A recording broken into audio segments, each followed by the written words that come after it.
My name is Peter Moiston.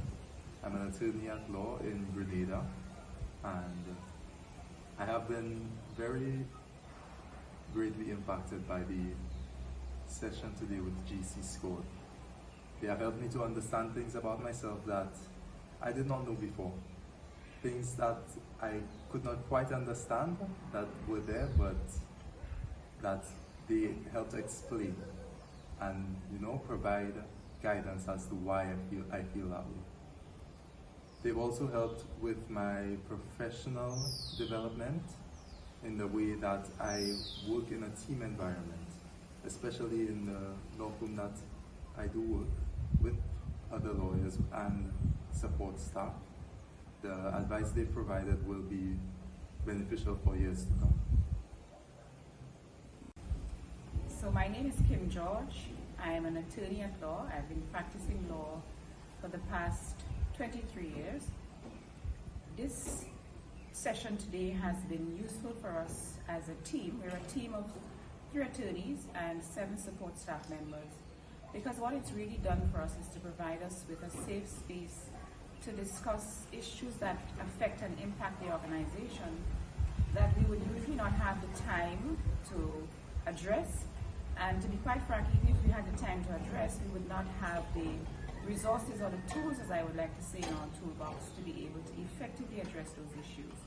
What Dr. Larrier and Mrs. Purcell-Charles have very ably assisted us in doing is to provide us with the tools that we needed to address those issues and to make sure that the organization was really positioned to transition to its next phase. So for that, we're very grateful. It's been an enjoyable experience. I'm very glad to recommend them and their team and their services at GCSCORED, and to encourage them to continue to do what they do. The past 2 days were amazing. Actually, my light bulb moment for day 2 said rumor time. It was an awesome time. And that's how I feel from then to now. Wonderful. Thank you, April. Yeah. This is actually something that can apply to anyone, I feel like. So it's been a learning opportunity, and I'm wishing that my sister was along with us, because we're both parents, and I just think it would be helpful for basically anyone that's a parent to try to help your kid know how to deal with emotions. So sure. Well, we're glad that you were here to help us out. I'm really happy I was able to. And I've just been looking forward to it, and I didn't know that I was actually going to get to participate, and I've been having some really anxious times for the last 2 weeks. I was in an accident, and so I needed the yoga, and then even to listen to stories and listen to the children talk about how they're learning about how to see when they can help somebody, and it just made me think, yeah, this is what I would want my kids to learn at any stage of life, and also just helping me to be more conscious to do the same for other people, as I've experienced people being empathetic with me, especially during an accident. This is actually a great process of getting somebody to take it from just something that's inside to getting it in a tangible form, getting it out from just being an internal thought to now it's external, it's out. It's now shared in a way. Even if it's not vocally shared or nobody else sees it, it's no longer just one place. And that can actually loosen people's grip on some things and get them to open up more about what they're thinking and what they have internalized, and start to get them on a path of balancing out their internal and their external forces. What have I learned in camp about rumor time? What I have learned in camp about rumor time is that it's a process for solving problems we face in our lives every day. Well, just what we said, I think that we have to do. It's a lot to be done. We cannot be afraid of change. We have to understand when things do not work. That's right. And we have to embrace new ideas, like we embrace diversity, and like we embrace multicultural differences. We have to embrace new changes in the things that are important in life. And to me, students and children, they are the world. Tell us about your experience or experiences as you included the extended learning activities or opportunities. What was that like for you guys? For me, that was kind of difficult. Mhm. I'm a processor, but not a verbal processor. So where Terry's a verbal processor, and so we would leave knowing that we wanted to do this work on ourselves. And I'm in my head, and she's verbalizing. And you know, we've been together almost 22 years. So there's we have a lot of common life experiences. We talk and share a lot. And so for me then, I'm trying to process for myself. And writing is not my favorite thing to do. And I didn't bring a computer, but so I was just kind of outlining things, and then I would go to sleep and kind of dream about things and process things, and then come back in the morning to do some more work or to reflect on what I've done and so on. Okay. Yeah.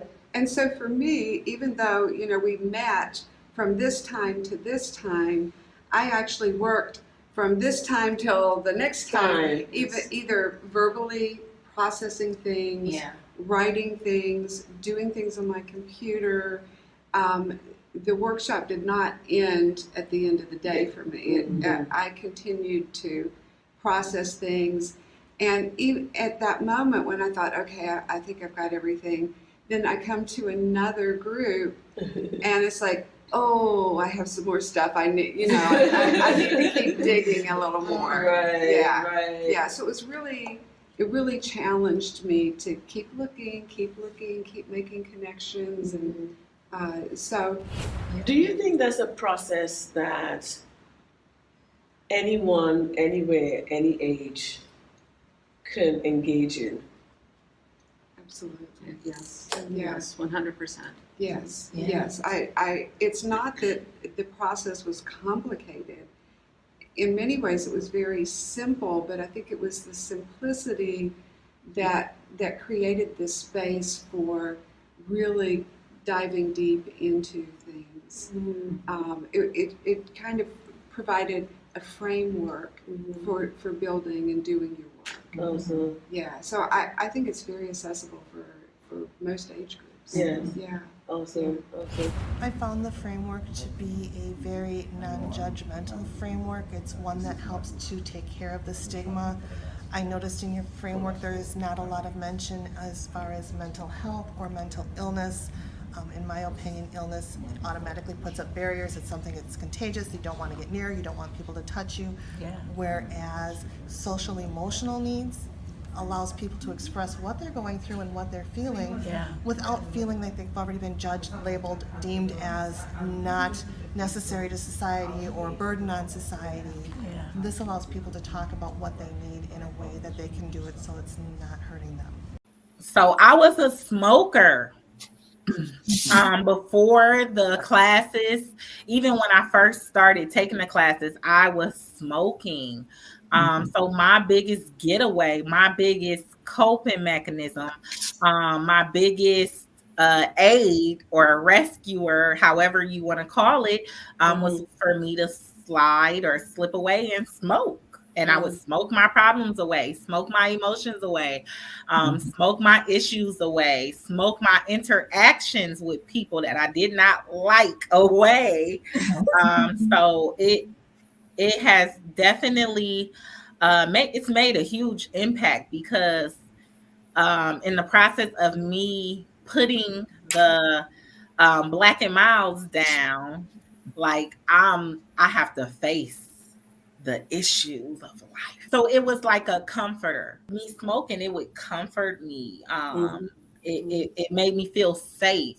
You know, I was able to put it away on the shelf for a second and then come back to it after I took that breath. You know what I mean?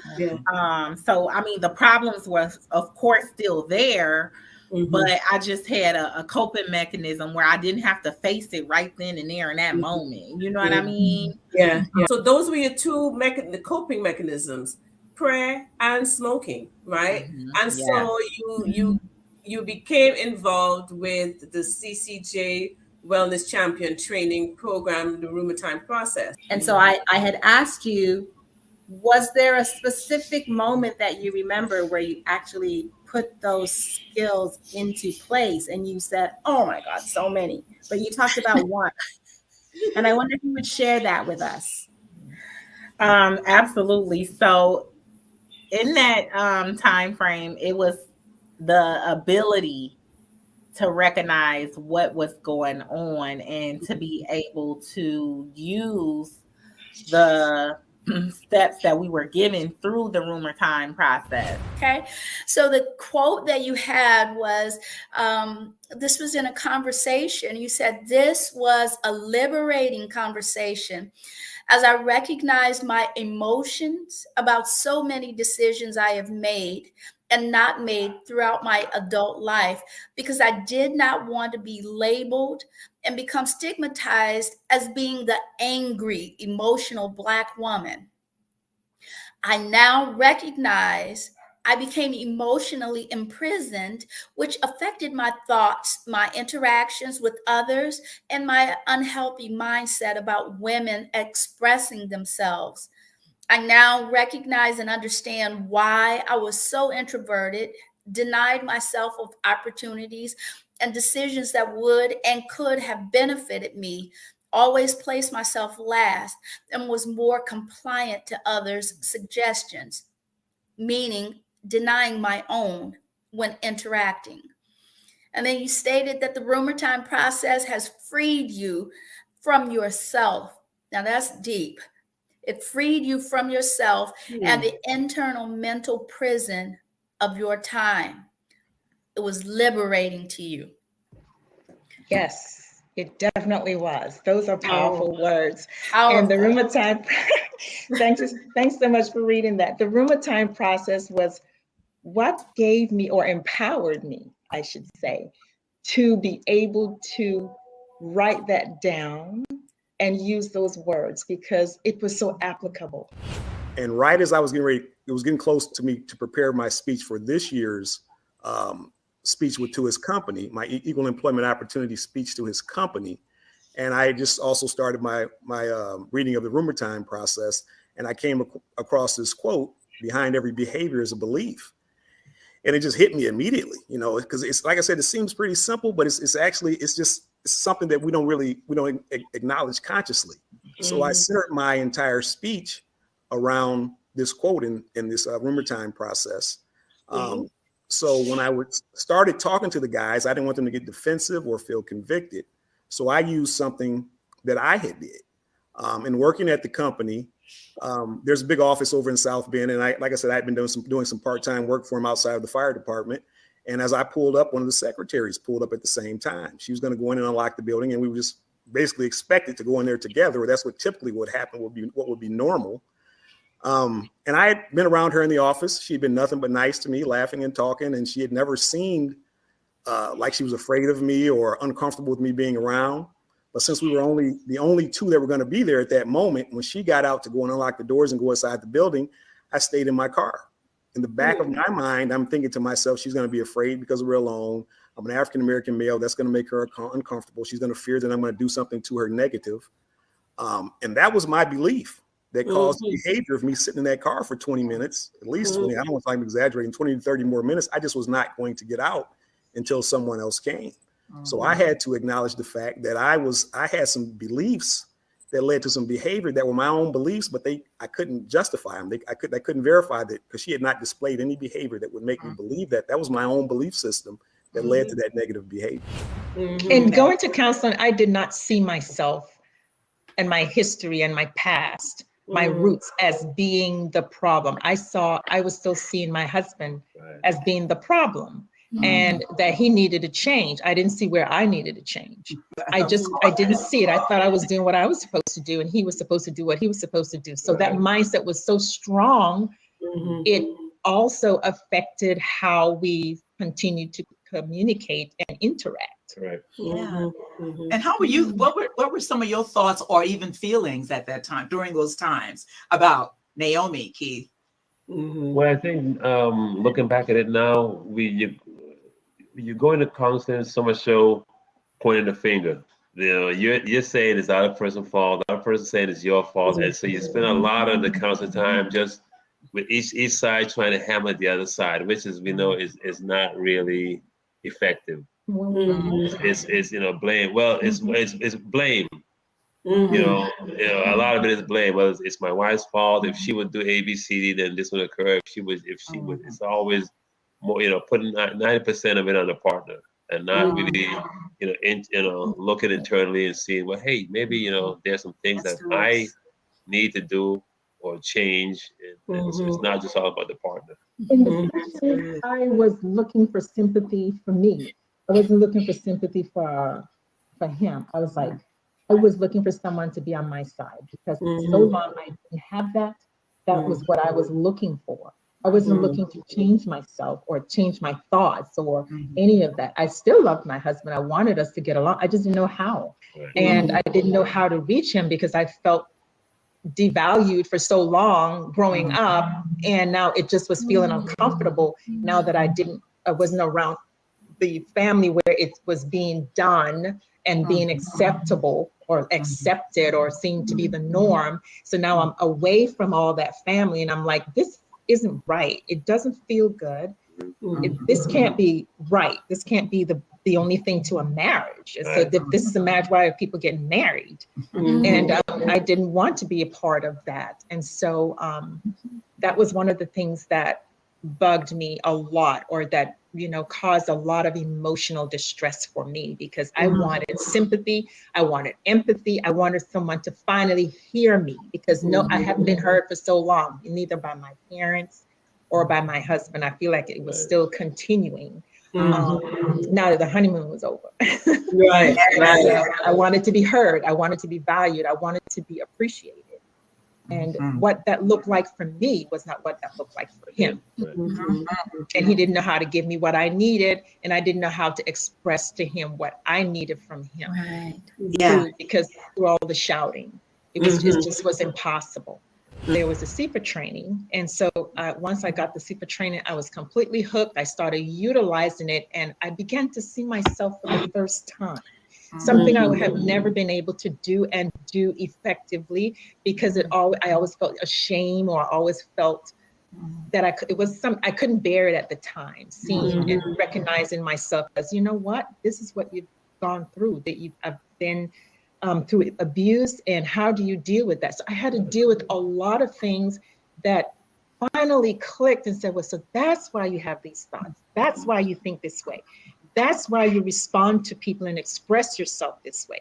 So when I recognized that and began to understand that, I actually cried. I actually cried because I finally, for the first time, recognized that I was broken. I was a broken person, and I needed that healing. And I cried, and I went to him, and I was crying, and he finally broke, and he was able to finally understand. And I said, this is the first time I've really been able to connect with myself using the RUMERTIME process, and it was a safe way to do it. I can dig in when I felt ready. I didn't have to wait for an appointment in a doctor's office or a therapist's office. I could address it, and then I could sit and write it out and think about the things that, were such a bother to me, that had shaped me into this broken person. So I was all these broken pieces. And so that's what I brought to the relationship. The broken pieces, looking for him, who was also broken, to mend that he couldn't mend. Yeah. Girl. So the RUMERTIME process did that for me, and I still utilize it today. And I taught it to him because he saw the change in me. Absolutely. And he saw the way I respond to him, the way I talk to him. I got calmer. I was more respectful. I was more appreciative. All those things I became. And then he, in turn, wanted to learn more about it too. And he says, and I heard him started saying things like recognize, understand. Oh, I'm teaching him without even knowing I'm teaching him. Knowing that you're teaching. Mm-hmm. For so long, the method that I've used to manage, circumstances, situations, stress, whatever that has occurred, has always been, as I've told you before, avoidance. So now, when situations, circumstances happen, I need to recognize. So instead of trying to run away, you don't have to be overly confrontational, but you still need to, have the conversations, even if they're uncomfortable. So you need to have those conversations, get the different viewpoints, from the other party and yourself, without shouting, without screaming, but where each side can understand each other. And then once you do, then try to manage whatever it is that situation deems necessary to manage. And then expressing it in a very helpful way, not in a way where you're trying to demean the person or speak down or belittle, but expressing it in a way where you're being respectful, and you're really, like Nemu was saying earlier, sometimes it's going to be where we're actually going to agree, and some might not necessarily agree wholeheartedly, but we've done it in such a healthy way that a lot of time one of us will come back. A lot of times, so you know what, that thing that we talk about, I didn't see that way initially, but now that we've actually discussed and brought it to the forefront, thought about it, yes, I think the way that you presented is the right way to go, and something is vice versa, the other way around. So it's definitely been extremely beneficial from a marriage standpoint.